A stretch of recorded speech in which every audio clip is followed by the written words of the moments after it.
नमस्कार, गिरिडीह के लोकप्रिय न्यूज चैनल न्यूज लाइन में आप सभी दर्शकों का स्वागत है। शहर की ताजा तरीन खबरों के साथ मैं हूं सोनाली भारती। विस्तार से खबरों की ओर आगे बढ़ने से पहले नजर डालते हैं आज की सुर्खियों पर। गिरिडीह जिला प्रशासन द्वारा दूसरे प्रदेशों व जिलों से 35,000 मजदूरों को कराई गई घर वापसी। बाहर राज्यों से आए श्रमिकों को रहना होगा होम क्वारंटाइन, नियम पालन नहीं करने पर होगी कार्रवाई। प्रवासी मजदूर गांव में मचा रहे हैं उत्पात, घूमने फिरने का विरोध करने वाले ग्रामीणों के साथ कर रहे हैं मारपीट। द्वारपहरी में विवादित जमीन को लेकर एक पक्ष ने उपायुक्त को सौंपा ज्ञापन, न्याय नहीं मिलने पर धरना देने की कही बात। तीसरी बाजार में लॉकडाउन उल्लंघन पर पुलिस ने 2 दुकानदारों को किया गिरफ्तार। पुलिस की इस कार्रवाई से लॉकडाउन का उल्लंघन करने वालों में मचा हड़कंप। अब खबरें विस्तार से। गिरिडीह प्रशासन द्वारा शनिवार को 2309 श्रमिकों को बस एवं ट्रेन के माध्यम से गिरिडीह लाया गया। सभी को रिसीविंग सेंटर में स्वास्थ्य जांच और क्वारंटाइन का मोहर लगाकर घर पहुंचाया गया। गृह मंत्रालय द्वारा जारी दिशा निर्देश पर गिरिडीह जिला प्रशासन विभिन्न राज्यों में फंसे प्रवासी मजदूरों को घर वापसी करवा रहा है। गिरिडीह प्रशासन द्वारा 5 मई से अब तक सूरत, गुजरात, तेलंगाना, हैदराबाद, बेंगलुरु आदि जगहों से 34,979 लोगों को गृह जिला गिरिडीह लाया गया है। शनिवार को भी विभिन्न राज्यों और जिलों से 2,309 प्रवासी मजदूरों को गिरिडीह लाया गया। जिले में वापस लौटे सभी मजदूरों का रिसीविंग सेंटर पर आवश्यक स्वास्थ्य जांच भी किया गया और सभी को क्वारंटाइन मोहर लगाकर जिला प्रशासन द्वारा जारी दिशा निर्देश का पालन करने का आदेश देते हुए उनको घर भेजा गया। कुल 35,000 से अधिक श्रमिकों की घर वापसी हो चुकी है और प्रत्येक दिन 5 से 6,000 की संख्या में लोग विभिन्न राज्यों, विभिन्न जिलों जैसे सूरत, दिल्ली, मुंबई, हैदराबाद, बेंगलोर आदि से लौट रहे हैं। और स्थापित ICMR और भारत सरकार के नियमों के अनुसार उन्हें अगर एसिम्प्टोमेटिक रहते हैं, अगर कोई लक्षण नहीं है तो होम क्वारंटाइन करने का प्रावधान है। परंतु ग्रामीण क्षेत्रों में होम क्वारंटाइन की उचित व्यवस्थाएं नहीं है। लोगों के पास छोटे घर होते हैं, उसमें कमरों की संख्याएं कम होती हैं, तो बाहर से आए लोगों के लिए बहुत संभव नहीं होता है कि अपने घर में बिल्कुल अलग कमरे में रह पाएँ। इसीलिए हम लोग का यह प्रयास है कि जितने भी लोग हैं, चाहे वो 35,000 हैं या आगे आने वाले दिनों में जितने भी श्रमिक लोग रहेंगे, उन सभी को घर पे न रखते हुए उन्हीं के घर के समीप जो सबसे नज़दीक में विद्यालय है वहीं पर उनको रखा जाए और उसी विद्यालय में शौचालय के लिए व्यवस्था, पीने के पानी के लिए व्यवस्था और अन्य व्यवस्थाएं की जाएं और सामाजिक पुलिसिंग के माध्यम से ही प्रोत्साहित किया जाए सभी लोगों को जो भी बाहर से हैं कि वो स्वतः अपने घरों से निकल कर आकर अपने 14 दिनों की पूर्ति इन विद्यालयों में या फिर पंचायत भवन या किसी भी अन्य सामुदायिक भवन में करें। बेंगाबाद और पचम्बा थाना क्षेत्र से प्रवासी मजदूरों द्वारा ग्रामीणों के साथ मारपीट करने का मामला प्रकाश में आया है। गांव में घूमने फिरने का विरोध करने से प्रवासी मजदूरों ऐसी घटनाओं का अंजाम दे रहे हैं। प्रवासी मजदूरों घर लौटने के बाद गांव में उत्पात मचा रहे हैं। नियम से तो प्रवासी मजदूरों को घर में होम क्वारंटाइन रहना है, लेकिन ये सभी गांव में खुले रूप से घूम रहे हैं, जिसका विरोध करने पर मारपीट करने लगते हैं। बेंगाबाद थाना क्षेत्र के बिजली बथान गांव के कैलाश प्रसाद वर्मा ने थाना में आवेदन देकर कलकत्ता और सूरत से लौटे सेवा महतो, रवि प्रसाद वर्मा और आशीष कुमार वर्मा पर मारपीट करने का आरोप लगाया है। हमारे गांव में प्रवासी मजदूर जो बाहर से आए उसमें से कुछ तो होम क्वारंटाइन है, कुछ तो जिनको असमर्थ है वैसे विद्यालय में क्वारंटाइन है। तो विद्यालय में क्वारंटाइन, तो विद्यालय से आज कुछ मेरे गांव में आए हैं, कुछ सूरत से। तो विद्यालय वाले लोग बोल रहे थे कि मैंने जो व्यक्ति हम लोग 10 और 12 दिन हम लोग रह चुके हैं, तो वैसी परिस्थिति में अगर वो लोग आ जाएंगे तो मेरा तो एक ही चापाकल पीने का है, तो परेशानी है। तो हम उनके लिए विशेषकर आंगनबाड़ी खुलवा दिए और आंगनबाड़ी का चाबी थी देके उनके जो व्यक्ति जिनके आए उनके परिवार को देके हम वापस आ रहे थे। उसी दरमियान मैंने कुछ चौक पर कुछ जैसे 4-5 दिन पहले जो 12 तारीख को लगभग सूरत कलकत्ता से आए हैं और 1-2 जो स्कूल में थे वो व्यक्ति चौक पर घूम रहे थे। उनको बोले बाबू तुम लोग क्वारंटाइन में हो, क्वारंटाइन का क्या मतलब, चौक चौराहे पर क्यों घूमती हो। इतने में हमारे गांव के सेवा महतो, उसके बेटा रवि प्रसाद वर्मा और उसका छोटा भाई आशीष कुमार, वो तीनों ने मिलकर मेरे पर ढैला पत्थर करके धक्का मुक्की कर दिया, मेरे सीधा पैसा छीन लिया और बोला जान से मार के फेंक देंगे, तुम्हारा कोई नहीं कुछ करेगा, क्या करेगा, सीधे वीडियो क्या करेगा, समझ लगे कोई मेरा कुछ नहीं बिगाड़ेगा। उसके बाद हम थाना प्रभारी को फोन से सूचना दिए। थाना प्रभारी महोदय ने हमको बोला कि आप आके लिखित आवेदन दीजिए। इधर पचम्बा थाना क्षेत्र के कोरीटोला में भी प्रवासी मजदूरों का परिवार और अन्य ग्रामीणों के बीच मारपीट का मामला प्रकाश में आया है। दर्जन भर ग्रामीणों ने पचम्बा थाना में आवेदन देकर सूरत आदि जगहों से लौटे धनेश्वर वर्मा, दिनेश वर्मा, टिंकू वर्मा, अजय वर्मा, चरका वर्मा पर मारपीट करने का आरोप लगाया है। द्वारपहरी में एक विवादित जमीन खूनी संघर्ष की पृष्ठभूमि तैयार कर रही है। एक पक्ष में न्याय नहीं मिलने पर अनिश्चितकालीन धरना देने का निर्णय लिया है। बिरनी थाना क्षेत्र के द्वारपहरी गांव में एक विवादित जमीन खूनी संघर्ष की पृष्ठभूमि तैयार कर रहा है। जीवलाल साव ने गांव के ही कुछ दबंगों पर 1 एकड़ 25 डिसमिल जमीन हड़पने की नियत से उक्त जमीन पर बाउंड्री वॉल करने का आरोप लगाया है। मामले को लेकर पीड़ित ने थाना व सीओ से न्याय की गुहार लगाई है, लेकिन पुलिस प्रशासन मौन है। पीड़ित जीवलाल साव ने गिरिडीह उपायुक्त को ज्ञापन सौंप न्याय नहीं मिलने पर अनिश्चितकालीन धरना देने की सूचना दी है। ये थे पहले भी तो जब बंदी हो गए के कारण वो बाई जबरदस्ती लोग बंदी में काम करने के लिए अभी भी कर रहा है, अभी भी करते आ रहा है।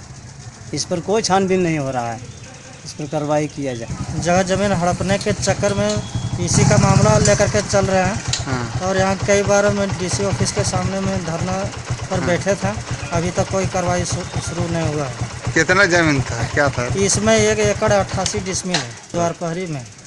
कौन लोग हड़प रहा है इसको? मेरा गोतिया लोग सब जो सो हड़प रहा है। तीसरी मुख्य बाजार में लॉकडाउन का उल्लंघन करने पर पुलिस ने 2 दुकानदारों को गिरफ्तार कर लिया। पुलिस की इस कार्रवाई से व्यवस्थाओं में हड़कंप मच गया है।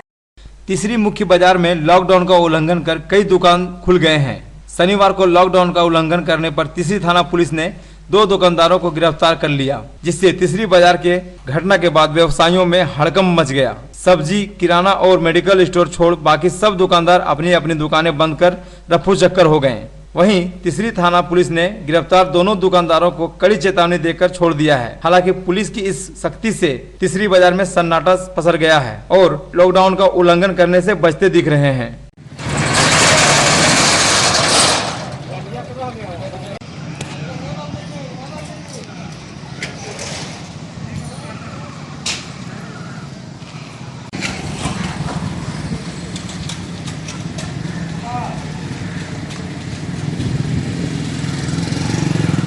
आईसेक्ट विश्वविद्यालय हजारीबाग के द्वारा पाठ्यक्रमियों में ऑनलाइन एडमिशन शुरू हो गया है।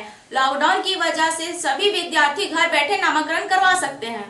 कोरोना महामारी के कारण सबसे ज्यादा नुकसान विद्यार्थियों को उठाना पड़ रहा है, जिसकी भरपाई भी संभव नहीं है। विद्यार्थियों के भविष्य को देखते हुए आईसेक्ट विश्वविद्यालय हजारीबाग के द्वारा सभी पाठ्यक्रमों में ऑनलाइन एडमिशन शुरू किया गया है।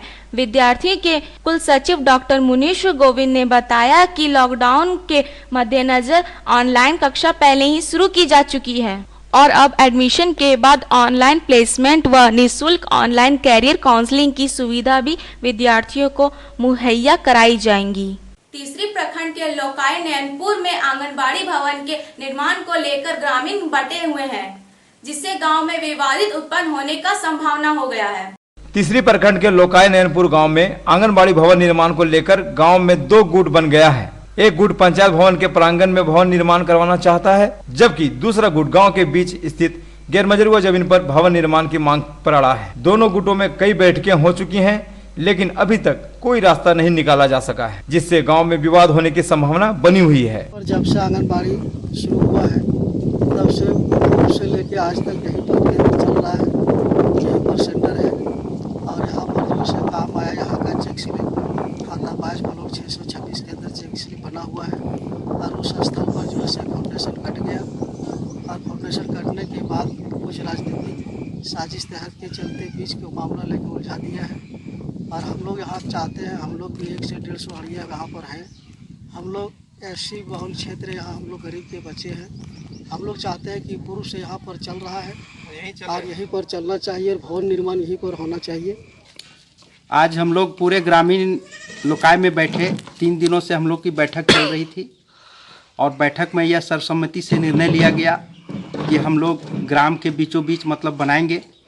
लेकिन जो ठेकेदार है वो ना तो हमारे मुखिया से पूछा और ना ही तो किसी और से पूछा, अपने मनमाने तरीके से आकर के, और हमारा जो पंचायत भवन है वो पंचायत भवन के बगल में ही आकर के मतलब जैसे तरी कोड़वा दिया, और तरी कोड़वा करके जो बाथरूम का पाइप है वो भी तोड़वा दिया है, जिससे कि हम लोगों का जो पंचायत भवन है वो कभी भी धंसने की संभावना है। इसलिए हम लोग चाहते हैं कि इस पर कार्रवाई हो ठेकेदार के ऊपर, कि वो हम लोग का पंचायत भवन पे मतलब क्यों जाके कुड़वा दिया, इस पर कार्रवाई होनी चाहिए।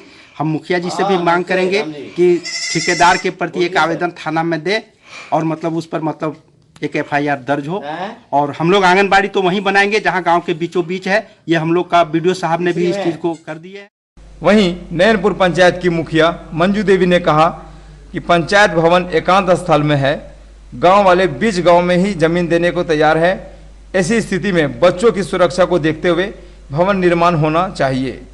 पंचायत में आंगनबाड़ी के भवन आए हैं, तो वो भवन के लिए तो हम मुखिया हैं मंजू देवी, तो हम लोग पास नहीं आए थे ठेकेदार, और ठेकेदार अपना मनमानी काम कर रहे हैं। हम आंगनबाड़ी के लिए ग्रामीण बैठा, और ग्रामीण बोल जहाँ ग्रामीण बोलेगा वो आंगनबाड़ी का वहीं होगा निर्माण। तो हम भी बोल दिए जो जहाँ ग्रामीण बोलेगी वहीं होगा। कोरोना काल में मारवाड़ी युवा मंच प्रेरणा शाखा द्वारा आयोजित ऑनलाइन समर कैंप का समापन हो गया है।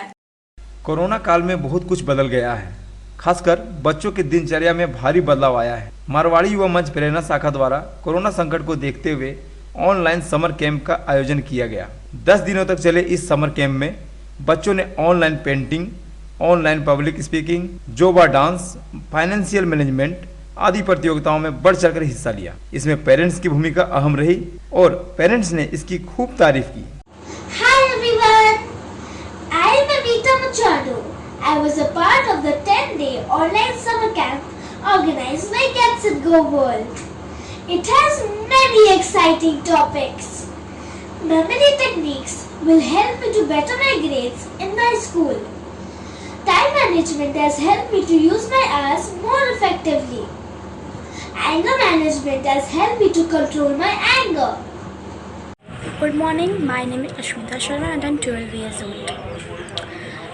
My father's name is Deepak Sharma and my mother's name is Lakshmi Sharma. About my mother, she is a very caring nature. She does everything to please each and every member of the family. She is the most precious gift to us from the Almighty. She is the nucleus of the family. I am father of Sharvi Shrivastava, who has been participant of the 10-day summer camp organized by Get Set Go, of which today is I think the 9th day. When Sharvi told her inclination to join this camp 10 days back, 10-12 days back, then we thought whether it will be beneficial for her and what she'll be able to learn in this small span of 10 days. But from the day when she joined and today being the 9th day, she has gained a lot of input, right from the morning sessions of exercise and dynamic yoga to evening sessions on different field by different experts like money management or Hello friends, I am Kinya's mother, Neeta. This session, which was taken as a summer camp online session, it was very amazing, knowledgeable and enjoyable. I have seen very good changes in my daughter. The skills which she has learned, time management, anger management, hygiene and meditation and yoga, which was really good.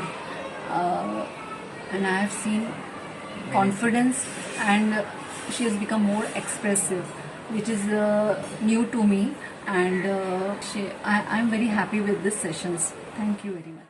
वहीं इस संबंध में प्रेरणा शाखा की सचिव आशा खंडेलवाल ने बताया कि कोरोना संकट में यह नया प्रयोग था जिसमें बच्चों ने बढ़ चढ़कर हिस्सा लिया और इसमें काफ़ी कुछ बच्चों ने सीखा है। मारवाड़ी युवा मंच प्रेरणा शाखा की ओर से हमारी प्रेरणा शाखा की ओर से ऑनलाइन समर कैंप का आयोजन किया गया। ये कार्यक्रम लगभग 10 दिनों के लिए करवाया गया। इसमें काफ़ी बच्चों ने बढ़ चढ़कर हिस्सा लिया। बहुत से बच्चों ने बहुत कुछ सीखा और इसमें जो स्कूलों में नहीं सिखाया जाता है वही ऑनलाइन के माध्यम से बच्चों को करवाया गया। इसमें मेडिटेशन, योगा, क्राफ्ट्स वगैरह, बच्चों को सेल्फ डिपेंडेंस की क्लासेस भी करवाई गई। इसमें जुम्बा क्लासेस, डांस क्लासेस, काफ़ी तरह के बच्चों ने काफ़ी इंजॉय किया। लास्ट डे बच्चों के पेरेंट्स को भी उसमें बुलाया गया। बच्चों के पेरेंट्स भी काफ़ी खुश थे। यह था हमारा आज का अंक। फिर मिलते हैं कुछ और खबरों के साथ। तब तक के लिए दीजिए पूरी टीम को इजाजत। नमस्कार।